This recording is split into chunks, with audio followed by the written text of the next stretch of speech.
Assalamu alaikum wa rahmatullah. Bismillahir Rahmanir Rahim. A very good morning to all of you.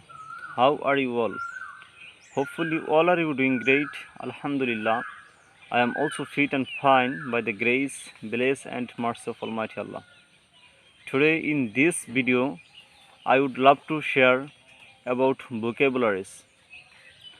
How many vocabularies we need for being a fluent speaker, or which types of vocabulary we need and how we can memorize about them. I will discuss all the things in this video. If you have any problem about vocabulary, you can watch this video. I think after watching this video it will be alright for you. You know, there are thousand and thousand vocabulary in dictionary, but we don't need all the vocabularies for being a fluent speaker.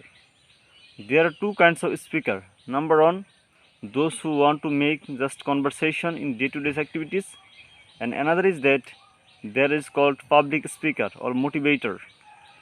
And if you want to be a if you want to speak like conversation, you need only 2 or 3,000 vocabulary. That's enough for you. And if you want to be a public speaker or motivator, you need more than 10,000 vocabulary. Now the question arises how we can memorize them and which types of vocabulary we needed. Remember it, we need we memorize two types of vocabulary. Number one, that is called usable vocabulary, and number two, which is not usable vocabulary. That means some vocabulary we just read from the book. We cannot use this vocabulary in our day-to-day activities or in our day-to-day conversation. We just memorize from the book, and sometimes we write down something in our exam hall, but in that vocabulary is not usable in our day-to-day conversation. It is very complicated and difficult. As a result, we need some simple usable vocabulary for being a fluent speaker. And personally I would suggest to all of you, those who are student, if you have problem of vocabulary, you can just read textual book. That means from 6 to 10 or from 3 to 10. This textual English vocabulary or textual English book you can read. I think you will get a lot of usable vocabulary, which is really important for all of you. So, and now the question arises how we can memorize them.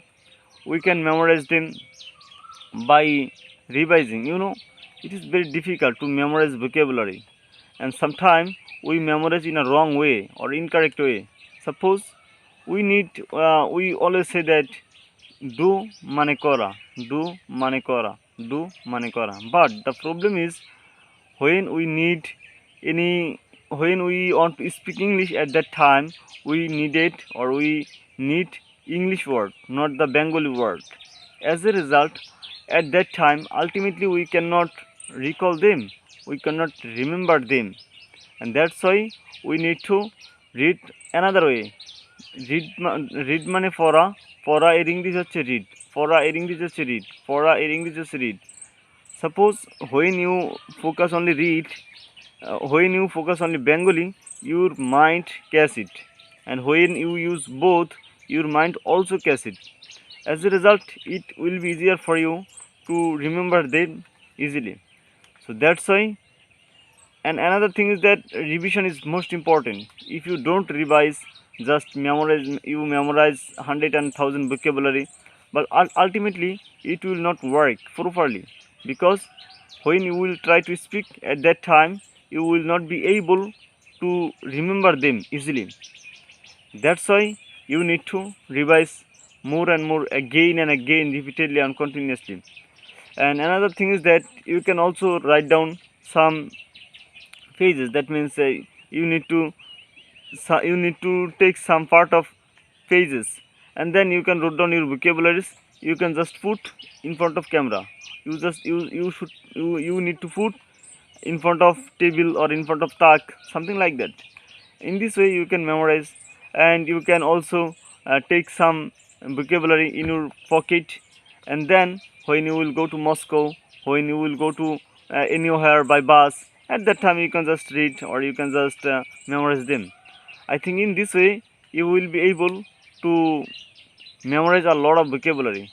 So never ever try to give any blame and excuse. It will not properly work. So keep practicing, keep learning, and always pray for me. I also pray for all of you. See you later. All the best.